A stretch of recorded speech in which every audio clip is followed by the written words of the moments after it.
Hey creatures, it's me, Harrold, in the Alchemy Lab, and today we're going to talk about one of our favorite TV show franchises, Star Trek, and their new season of Star Trek Strange New Worlds. We're going to get that mixed up with Brave New Worlds like a bunch, so just hang on. We really apologize for that. But Brave New Worlds, that's a literary classic. So it's going to be on our brain a lot. And Strange New Worlds, it works, but I don't feel like they go to that many strange worlds. Do you? We've talked a little bit about Star Trek Brave New Worlds, the first episode, which was really a part 2 from last season, and now we're into the real season, and we're going to talk about the first 7 episodes. I've been seeing a lot of chatter about this season online, from my fellow Trek fans and from non-Trek people who are kind of trying to join in on Trek, which I think is a big plus for Brave New Worlds, and that's why I am enjoying this show and giving it props. I don't know about Starfleet Academy though. We will check it out for sure, but I don't have much high hopes for that one. Brave New Worlds Season 1 was amazing in my opinion. The show will conclude with its 5th season.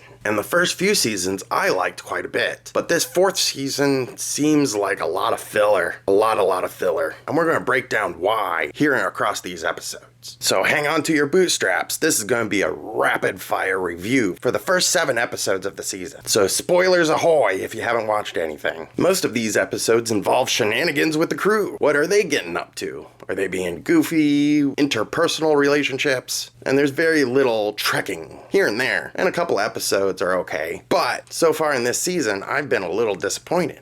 And we'll get into why. The first episode we're going to talk about is called Wedding Bells Blues, starring Rhys Davies, who you may know from Flight of the Conchords. I'm very happy to see him here. He is a great addition to this episode, and we'll get to what he plays in just a minute. But first, the episode starts with Chapel returning with her new boyfriend, Roger Corby. She's been gone for 3 months since the end of last episode and has now returned. In last season, they were somewhat in a relationship with Spock, but then they went on a break and now she's with this other guy. I am very disappointed in this storyline.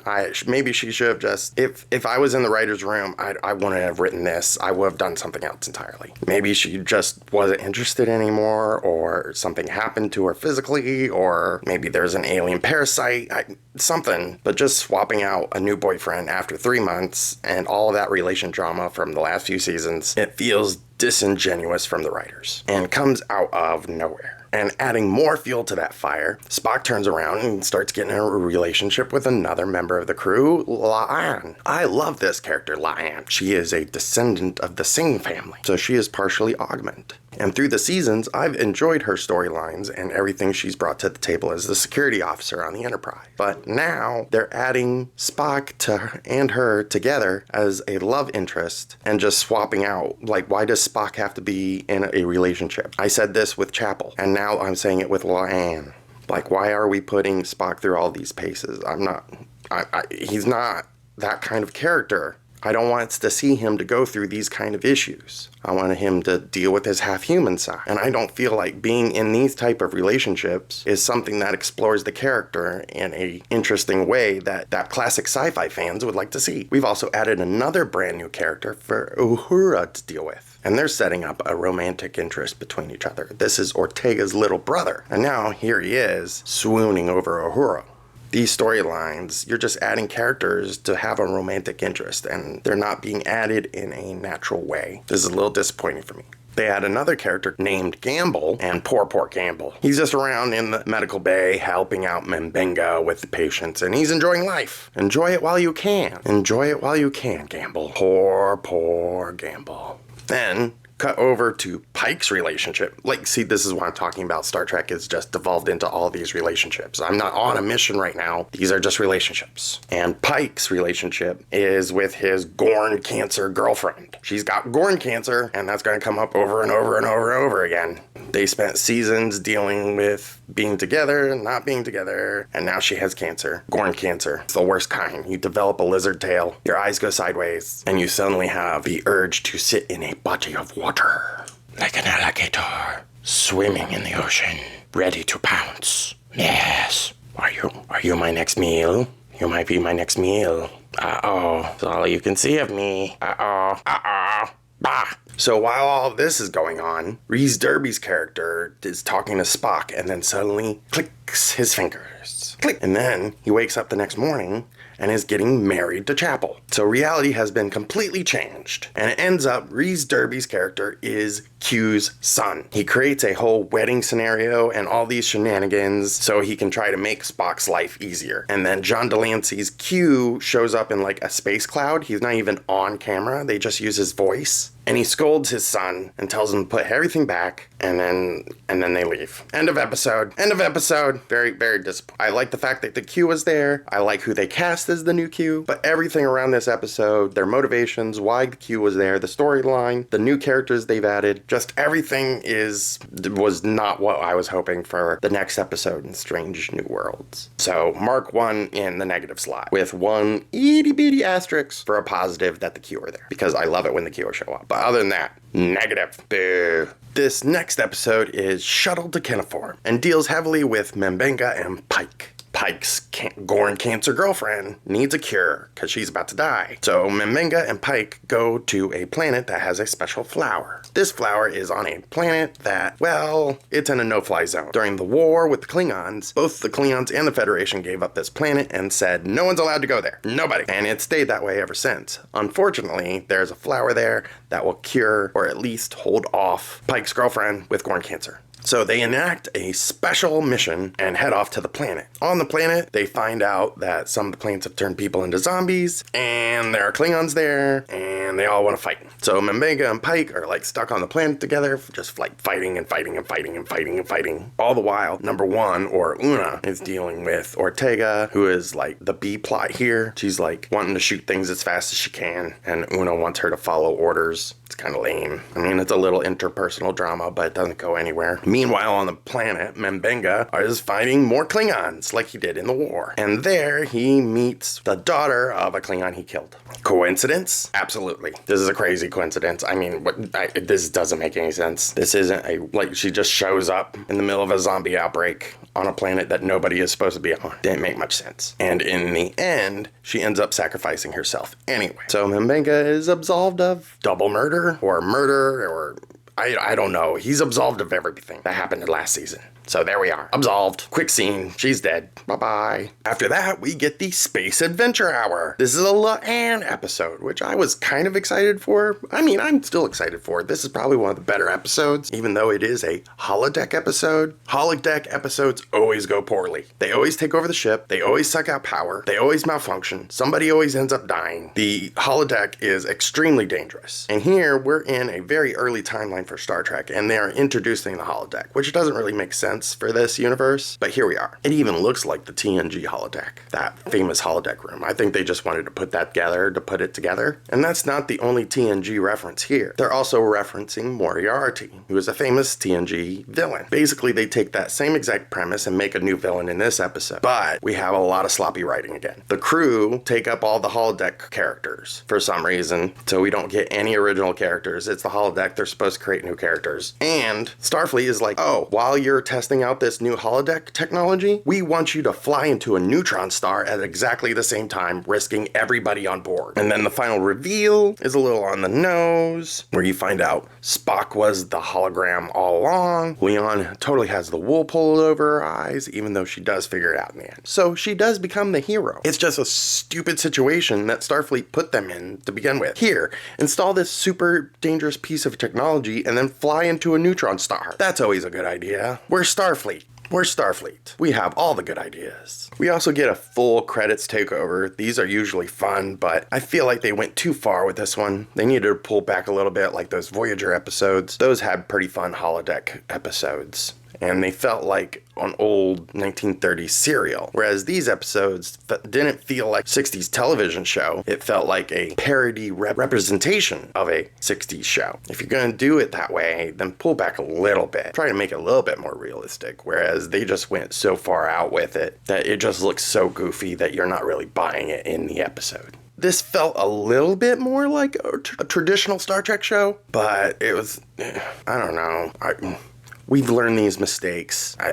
We need to move on from the holodeck, not in like what it is for this universe, but move away from it in these type of storylines. And if you're going to do a storyline, don't ape any TNG episodes. It's disappointing. It's lazy. Through the Lens of Time is the next episode. Here we see the away team led by Nurse Chapel and the new nurse, Gamble, on a planet, and they're in some kind of ancient archaeological dig, and Gamble looks at something and gets its eyes blown out. He then goes back to the ship, takes over the ship, or tries to take over the ship. Mbenga tries to stop him, but eventually he dies. Poor Gamble. This whole episode is just to kill Gamble. The rest of the crew is still on the planet, and they're trying to figure out the multi-dimensional puzzle that's going on. But that's very much a B plot to the Gamble stuff back on the ship. These are two B plots smashed together. Really, the last few episodes was just leading up to Gamble's death. So that way we can make Mbenga feel worse about his life, because he needs more of that. This brings us to the episode called The Salad That Ate His Tail. So there's some kind of lesson here, but I don't know what it is. Mostly this episode is Kirk's big first day. In the middle of a mission, a huge ship out of nowhere destroys this planet, and really this is Kirk's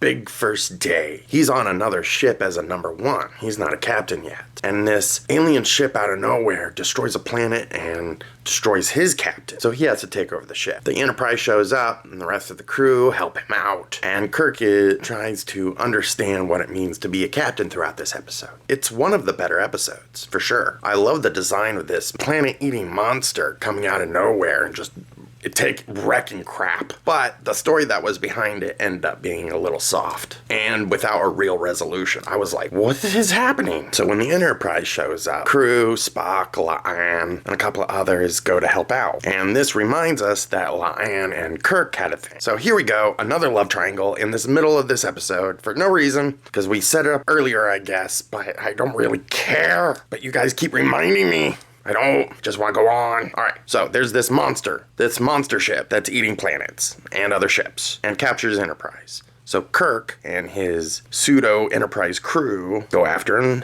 try to help out. Inside this monster ship, we get this really cool cameo from Doctor Who. You get the TARDIS in the corner for some reason, but it doesn't go any further than that. The B-plot is the Enterprise trying to release themselves from inside the monster ship. And they go in and use a bunch of old tech that their current engineer that she just has in her room. And so they grab all these telephones and they use them across the ship to help power and steer the ship without the regular control.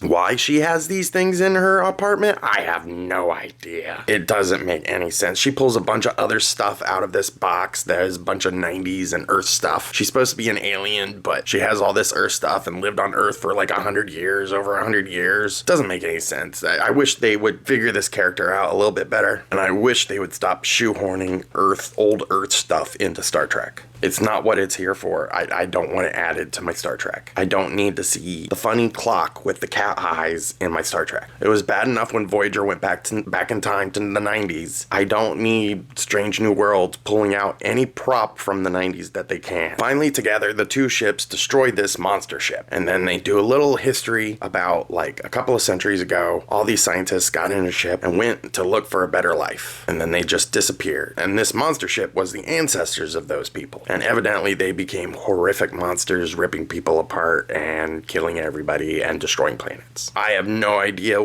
how they got to that point. The episode does not explain how they got to that point, and there is no real lesson here that the episode is trying to learn. If you know what they're talking about, you let me know. Please leave a comment. I want to figure this one out, because I don't think there's enough information in this episode to tell you exactly what happened in a realistic fashion. Very disappointing. Another disappointing end to a pretty good episode. Now, there's the worst episode of the season. This one is called What is Starfleet? So Ortega has a brother, and he is a journalist. He is on board doing a big story for Starfleet. And this is the video that he put together. It's all POV shots and camera shots of interviews and security camera footage. It's a lot of shaky cam, trying to be realistic in the moment, but it ends up being more like The Office. People are sitting down, telling stories, some of them funny, some of them scary. Mbenga has a really cool moment when they go over his war record, but everything else about this episode I really dislike. I don't like this format. If the whole show is based on it, sure, go for it. Maybe it'll be cool. But if your show is not based on it, and then you do an episode that's just a one-off and it does this, I tune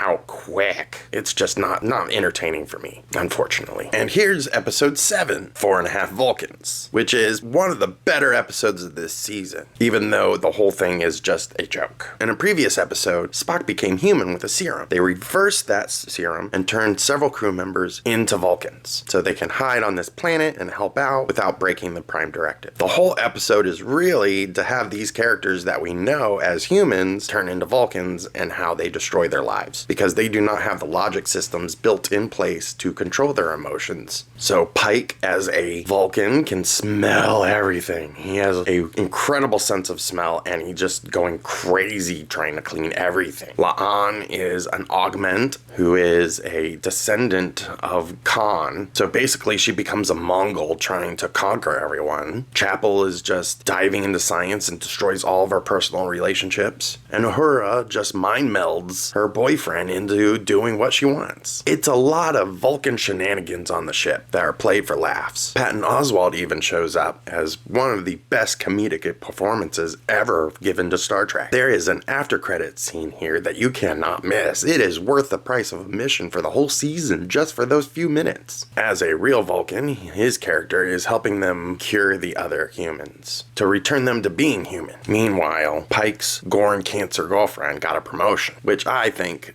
spells ruin for her and for Pike in later episodes. We'll probably do another recap when the season ends, but that is going to be a very sad storyline. And I'm tired of all the love triangles, love quadrangles, love pentagons. I need more mission-based stories. That's what I'm enjoying, when I'm seeing them work as a team for a mission and a greater good. All of these personal interrelationships, they're all right. Sporadically, they're a sprinkling. They should be like sprinklings here and there, not the basis of most of your plots or the basis of many interactions of any of these characters together. And they seem to be afraid to introduce more individual characters per episode. They'll introduce a character and they'll be around for a few episodes, but they won't just do one-offs like that. Rhys Davies, he's about the only one-off. I want to see a lot more, and that will give it more of a mission-based feel, because that's what Starfleet does, missions. So soon we'll be getting Starfleet Academy, which I don't have big hopes for. We'll check it out and probably do a review. If it's good, we'll keep watching, but I really like the crew-based stuff. Give me another Deep Space Nine, a Casablanca in space. That's what I really want. There are also rumors that Paramount might be doing movies and getting back into the movie territory. What they will pull from, I don't know. So keep your ear to the ground for any big announcements for Star Trek. Remember, it's me, Harrold, and we're here in the Alchemy Lab. Remember to like and subscribe for all of your Harrold needs. We're always here and on TikTok and on Instagram. So make sure you like and subscribe for all of your daily Harrold needs. And remember, stay frosty, creatures. Ah!